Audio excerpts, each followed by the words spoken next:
Good evening all. எல்லாரும் எப்படி இருக்கிறீங்க? உங்களுடைய கவர்மெண்ட் எக்ஸாமோடைய ப்ரிப்பரேஷன் எல்லாம் எப்படி போயிட்டு இருக்குது அப்படிங்கிறத கமெண்ட் செக்ஷனில் போடுங்க. ப்ரிப்பரேஷன் டைமில் ஏதாவது அப்டிகல்ஸ் ஃபேஸ் பண்ணுறீங்க அப்படின்னாலும் கமெண்ட் செக்ஷனில் போடுங்க. ஒருவேளை அதை நான் கிராஸ் பண்ணியிருந்தேன்னா என்னோட எக்ஸ்பீரியன்ஸ் வச்சு உங்களுக்கும் சில மோட்டிவேஷன் டிப்ஸ் கொடுக்குறதுக்கு எனக்கு யூஸ்ஃபுல்லாக இருக்கும். என்னோட வீடியோஸ் எல்லாமே உங்களுக்கு மோட்டிவேட்டிங்காக இருந்ததுன்னு நீங்கள் நம்புனீங்க அப்படின்னா கண்டிப்பாக ஒரு லைக் கொடுங்க. பிகாஸ் நீங்கள் அந்த லைக்னால எனக்கு ரொம்ப மோட்டிவேட்டிங்காக இருக்கும். யாராவது படிக்கணும்னு ஆசைப்படுறாங்க ஆனால் கொஞ்சம் கஷ்டப்படுறாங்க, ஏதாவது ஸ்ட்ரெஸ்ஸில் இருக்காங்க அப்படின்னா என்னுடைய வீடியோஸ் அவங்களுக்கு யூஸ்ஃபுல்லாக இருக்கும் அப்படின்னாலும் கண்டிப்பாக ஷேர் பண்ணுறதுக்கு தயங்காதீங்க. அண்ட் என்னுடைய பிளேலிஸ்டான study tips, study with me, study vlog எல்லாம் பார்த்தீங்க அப்படின்னா உங்களுக்கு ஏதாவது டைமில் அன்மோட்டிவேட்டடாக இருந்தால் கூட நீங்கள் அதை பார்க்கும்போது உங்களுக்கு கண்டிப்பாக ஏதாவது ஒரு விஷயத்துலையாவது மோட்டிவேட்டிங்காக இருக்கிற மாதிரி தான் வீடியோ எல்லாமே கிரியேட் பண்ணியிருக்கேன். ஸோ இன்றைக்கான வீடியோ எதை பற்றி இருக்க போகுதுன்னா, வீட்டு வேலையும் பார்த்துட்டு குழந்தைங்களையும் பார்த்துட்டு நம்ம பயங்கர டயர்டானதுக்கப்புறம் படிக்கவே முடியாமல் கஷ்டப்படுறோம்ல, அதை பற்றி தான் இன்றைக்கி பேச போகிறோம். வீடியோவை இன்டெப்த்தாக பார்க்குறதுக்கு முன்னாடி ஒரு விஷயம் கிளியர் அண்ட் ஷார்ப்பாக சொல்லிடுறேன், எல்லாரும் நல்லா கவனிச்சுக்கோங்க. நம்ம இதே இடத்துல உட்காந்து எனக்கு வீட்டு வேலை இருக்குது, குழந்தைங்களை பார்க்க வேண்டியது இருக்குது, எனக்கு படிக்கிறது கொஞ்சம் கஷ்டம், ஏன் பிள்ளைங்களை படிக்க வைக்கணும் அப்படின்னு சாக்கு சொல்லிட்டு இருக்க இதே நேரத்தில் தான் இதே மாதிரி ஒரு நிலைமை இருக்கக்கூடிய ஒரு ஹவுஸ் ஒய்ஃபாக இருந்தவங்க இதே எல்லாத்தையும் வச்சுட்டு தான் என்ன செஞ்சாங்க, ஒரு எக்ஸாமுக்கு படித்து எங்கேயோ ஒரு கவர்மெண்ட் ஆஃபீஸில் இருக்கக்கூடிய ஒரு கவர்மெண்ட் சேரில் உட்காந்து இன்னைக்கு ஹாப்பியாக அவங்களுடைய லைஃப் ஸ்டைலை என்ஜாய் பண்ணிட்டு இருக்காங்கிறத நீங்கள் மறந்துடாதீங்க. அதனால இது எல்லாத்தையுமே நம்ம கிராஸ் பண்ணணும். இது part and parcel of the hardship ஜேர்னிங்கிறதையும் நீங்கள் மறந்துடாதீங்க. முடிஞ்ச அளவுக்கு உங்களுடைய லைஃப்பில் எந்தெந்த விஷயங்களெல்லாம் பண்ணிக்கிட்டா, கொஞ்சம் ஈஸி ஆக்கிக்கிட்டா அதை படிக்க முடியுமோ அப்படிங்கிறத நம்ம தான் என்ன செய்யணும், கொஞ்சம் அப்ஸ் அண்ட் டவுன்ஸ் வந்து மார்க் பண்ணி கொஞ்சம் நோட்டீஸ் பண்ணி இதை தான் பார்த்துக்கணும். முடிஞ்ச அளவுக்கு உங்களுடைய வேலைகள் இருக்குல்ல, வீட்டு வேலைகள்லாம் வந்து முடிஞ்ச அளவுக்கு ஃபாஸ்ட்டாக பண்ண ட்ரை பண்ணுங்கள். நமக்கு வந்து மேக்ஸிமம் ஆஃப் த ஒர்க் வந்து லேடிஸ்க்கு தலைக்குள்ளேயே தான் ஓடிட்டு இருக்கும். அதனால நீங்கள் ஒருவேளை நாளைக்கு என்ன சமைக்க போறீங்கிறத இன்னைக்கு லைட்டாக ஒரு தடவை எழுதி வச்சுக்கிட்டீங்கன்னா அந்த தலைக்குள்ளே ஓடிக்கிட்டே இருக்கிற பாரம் ஓடாது. ஒரு தடவை நீங்கள் ஒரு வேலையை எழுதி வச்சுக்கிட்டீங்கனாலே அந்த வேலை 90% அளவுக்கு முடிஞ்சிடும். அதனால நாளைக்கு என்ன சாப்பாடு பண்ண போறீங்க, நாளைக்கு என்னென்ன சின்ன சின்ன வேலைகள்லாம் இருக்குது அப்படிங்கிறத ஃப்ரிட்ஜில் சின்னதாக ஒரு ஸ்டிக்கி நோட் வாங்கி என்ன செஞ்சிருங்க, ஒட்டிடுங்க. ஒட்டும் போது 90% ஆஃப் த வேலை என்ன செஞ்சிட்டீங்க, நீங்கள் ஸ்டிக்கி நோட்லேயே முடிச்சிட்டீங்க. நாளைக்கு அதை எடுத்து வச்சு சமையல் பண்ணுறது மட்டும் தான் மிச்சம். முடிஞ்ச அளவுக்கு கொஞ்சம் மீல் ப்ரெப் எல்லாம் ஆல்ரெடி செஞ்சு வைங்க, கொஞ்சம் காய்களை கொஞ்சம் நறுக்கி வைங்க, அதுக்கப்புறம் கொஞ்சம் ஆல்ரெடி ரெடி பண்ணி வைங்க, கொஞ்சம் பொடிகள் எல்லாம் ரெடி பண்ணி வைங்க. உங்களுக்கு படிக்கணும் அப்படின்னா உங்கள் வேலையை ஈஸியாக்குறதுக்கு என்னென்னலாம் பண்ண முடியுமோ நீங்கள் தான் அதை பண்ணணும். என்னுடைய குடும்ப சூழ்நிலை மாதிரி உங்க குடும்ப சூழ்நிலையே கிடையாது. எல்லாருடைய குடும்ப சூழ்நிலைகளும் ரொம்ப ரொம்ப வித்தியாசமானது தான். அதனால முடிஞ்ச அளவுக்கு உங்களுடைய சமையல் கட்டுல இருந்து எப்படி கொஞ்சம் சீக்கிரம் வர முடியுமோ அதுக்கான வேலைகள் எல்லாத்தையும் பார்த்துங்க. அது மட்டும் இல்லாம வீட்டு வேலைகளை ரொம்ப இழுத்து ரொம்ப நேரம் போட்டு செய்யாதீங்க, ஸ்ட்ரெச் பண்ணி செய்யாதீங்க. கொஞ்சம் ஃபாஸ்ட்டாக செய்ய ட்ரை பண்ணுங்க. இப்போ இன்னைக்கு வந்து உங்களுடைய வீட்டு வேலை முடியறதுக்கு 1 மணி ஆகுதுன்னா கொஞ்சம் ஃபாஸ்ட்டாக செஞ்சீங்கன்னா நாளைக்கு 12 மணி ஆயிரும். எந்தெந்த விஷயங்களெல்லாம் நம்ம இழுத்தடிக்கிறோம், சில நேரங்களில் பாதி சமைச்சிட்டு இருப்போம், அதனால ஃபோன் வந்துடும், ஃபோன்லேயே உட்காந்துருவோம், 1 மணி நேரம் ஃபோன்லேயே உட்காந்து ஸ்பெண்ட் பண்ணுவோம். திடீர்னு ரீல்ஸ் பார்க்க போவோம், ஃபுல்லாக உட்காந்து ரீல்ஸையே பார்த்துட்டு அதுலேயே ஃபுல் டைம் வந்து ஸ்பெண்ட் ஆயிரும். ஸோ அந்த மாதிரி விஷயங்களெல்லாம் நீங்களாக தான் கண்டுபிடிச்சு அனலைஸ் பண்ணி உங்களுடைய மிஸ்டேக்ஸை குறைக்கணும். அப்போ உங்களுடைய வேலை என்ன செஞ்சிடும், பாதி முடிஞ்சிடும். நீங்கள் எந்த வேலை பண்ணாலுமே மல்டி டாஸ்க் பண்ண ட்ரை பண்ணுங்க. Girls and ladies are born to do with multitasking. they are excellent in multitasking. Phone பேசுறீங்களா அந்த நேரத்திலே கொஞ்சம் சமையல் பண்ணுங்க, சமையல் பண்ணுறீங்களா அந்த நேரத்திலே கொஞ்சம் உங்களுடைய ரிவிஷன் நோட்ஸ் எல்லாம் போட்டு அதை ஆடியோவில் கேட்க ட்ரை பண்ணுங்க. முடிஞ்ச அளவுக்கு உங்களுடைய வீட்டு வேலைகளை ரொம்ப நேரம் இழுத்தடிக்காம ஒரு 10 மணிக்குள்ள முடிக்க பாருங்க, இல்லைனா ஒரு 11 மணிக்குள்ள முடிக்க பாருங்க. குழந்தைங்களை வச்சிருக்கீங்கன்னா அந்த டைம்ல அவங்களை தூங்க போட்டுட்டு அந்த வேலைகளை வந்து சீக்கிரம் செய்யுங்க.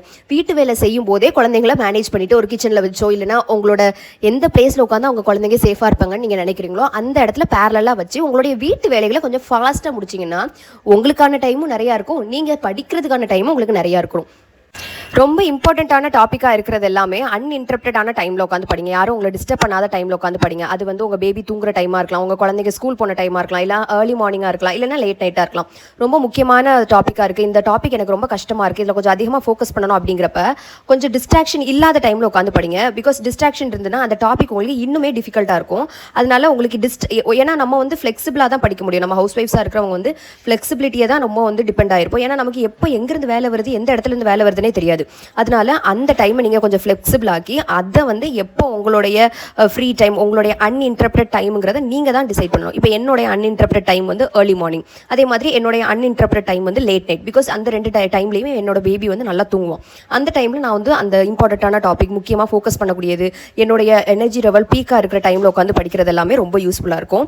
அதே மாதிரி ஸ்டடி மெட்டீரியல் எப்போவுமே கொஞ்சம் ரெடியாக வச்சுக்கோங்க. எல்லாத்தையும் ஒரே இடத்துல பல்க் பண்ணி என்ன படிக்கிறோம் எது படிக்கிறோன்னே தெரியாத அளவுக்கு பல்க் பண்ணி வைக்காதீங்க.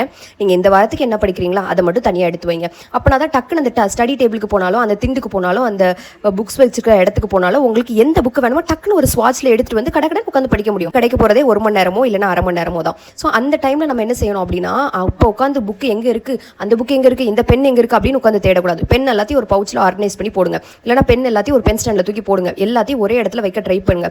முடிஞ்ச அளவுக்கு நீங்கள் அந்த பிளேஸ்க்கு போன உடனே அந்த புக் எங்கே இருக்குது அப்படிங்கிறத ஒரு ஃப்ராக்ஷன் ஆஃப் செகண்ட்ஸில் எடுத்துட்டு அந்த இடத்துல இருந்து வெளியே வாங்க. இல்லைனா அந்த இடத்துல உட்காந்து படிக்கணுமா அதை கண்டினியூ பண்ணுங்க. உங்கள் புக்கை தேடுறதுக்கே ஒவ்வொரு நேரமும் ரொம்ப நேரம் ஆக்குனீங்க அப்படின்னா அதுவே உங்களுக்கு என்ன செய்யறோம், உங்களுடைய படிப்புக்குள்ள டைமை வந்து ரொம்ப ரொம்ப கம்மி பண்ணும். முடிஞ்ச அளவுக்கு உங்களுக்கான டைம்னு ஒரு டைம் வச்சுக்கோங்க. அது வந்து ஏர்லி மார்னிங்காக இருக்கலாம், இல்லைனா எல்லாரும் தூங்கினதுக்கப்புறம் உள்ள ஸ்லீப் டைமாக இருக்கலாம். ரொம்ப ஒர்க் பண்ணி டயர்டாக இருக்குது அப்படின்லாம் சொல்கிறாங்கல்ல, அவங்க வந்து உங்கள் எனர்ஜியை வந்து எந்த விஷயத்துக்காக யூஸ் பண்ணுறீங்களோ அதுக்கு முன்னாடியே என்ன செஞ்சுருங்க, படிக்க ஆரம்பிச்சிருங்க. உங்களுக்கு சமையல்லாம் பண்ணி முடிச்சு வீட்டு வேலைலாம் பண்ணி முடிச்சதுக்கப்புறம் தான் ரொம்ப டயர்டாக இருக்குது அப்படின்னா நீங்கள் என்ன செய்யணும், சமையல் பண்ணி வீட்டு வேலை பார்க்குறதுக்கு முன்னாடி உங்கள் எனர்ஜி ஃபுல்லாக தானே இருக்குது, அந்த டைமில் உட்காந்து படிக்க ஆரம்பிச்சிடும். இப்போ காலையிலே உட்காந்து ஒரு 6 மணிக்கு தான் நீங்கள் சமையல் கட்டுக்கு வந்து உங்கள் குழந்தைங்களுக்கு சமையல் பண்ணணும், உங்கள் வீட்டு வேலைலாம் ஆரம்பிக்குதுன்னா ஒரு 5 மணிக்கு எந்திரிங்க. ஒரு 5 மணிக்கு எந்திரிச்சிங்க, 5 to 6 1 மணி நேரம் உட்காந்து படிக்கலாம். அந்த 1 மணி நேரம் உட்காந்து நீங்கள் படிக்கும்போது என்ன செய்யணும், உங்கள் எனர்ஜி லெவல் பீக்காக தான் இருக்கும். அந்த எனர்ஜி லெவல் முடிஞ்சதுக்கப்புறம் தான் உங்களுடைய டாப் ப்ரையாரிட்டியான படிப்பை நீங்கள் என்ன செஞ்சிட்டீங்க, முடிச்சிட்டீங்க. முடிச்சதுக்கப்புறம் தான் என்ன செய்யுங்க, நீங்கள் வந்து அடுத்த லெவல் ஒர்க்கான சமையலுக்குள்ளே வரீங்க. அதனால உங்களுடைய டயர்ட்னஸ் வந்து உங்களுடைய படிப்பில் அஃபெக்ட் ஆகாது. அப்படி இல்லாட்டி எல்லா வேலையும் செஞ்சு முடிச்சுட்டு நல்லா வெண்ணி போட்டு நல்லா நீட்டாக குளிச்சுட்டு அதுக்கப்புறம் நீங்கள் ஒரு 1 மணி நேரமோ ஒரு அரை மணி நேரமோ படிக்க உட்காருங்க. எப்போவுமே உங்களுடைய ஸ்டடி ஹவர்ஸை லாங்காக வச்சுக்காதீங்க.